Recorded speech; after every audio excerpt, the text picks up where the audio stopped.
নিজের চেহারা এবার আয়নায় দেখে অনেক অবাক হয়ে গেল ঝিল এবং সে বুঝতে পারল কেন সবাই তাকে নিয়ে হাসাহাসি করছে এবং ঠাট্টা করছে।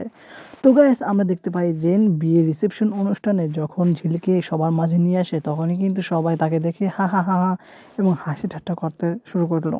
তখন কিন্তু ঝিল কিন্তু অনেক অবাক হয়ে যায়, সে ভাবতে থাকে কেন আমাকে নিয়ে এগুলো করছে এবং সবাই কিন্তু তার এই লুক দেখে অনেক চমকে যায় এবং বলতে থাকে এটা কিভাবে সাজলো আর কি চাচ্ছে ঝিল। তখন কিন্তু কেউ কিছু বুঝতে পারে না যে ঝিলের এই পেছনে চৈতির বড় একটা আক্ষেপ রয়েছে।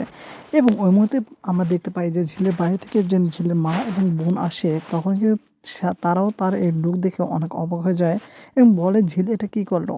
আমরা দেখতে পেলাম যে ঝিল অনেক কান্নাকাটি করছে এবং কিছুই মেনে নিতে পারছে না। এক পর্যায়ে কিন্তু সাক্ষ্য তার পাশে এসে দাঁড়ালো, বলছে তুমি যেমনই সাজো না কেন তোমাকে সবভাবে ভালো লাগে, তাই এটা নিয়ে তুমি মন খারাপ করো না। এবং এক মুহূর্তে আমরা দেখতে পেলাম যে সাক্ষ্য তাকে জড়িয়ে ধরলো এবং বলল আমি সবসময় তোমার পাশে আছি আর চিরদিন থাকবো।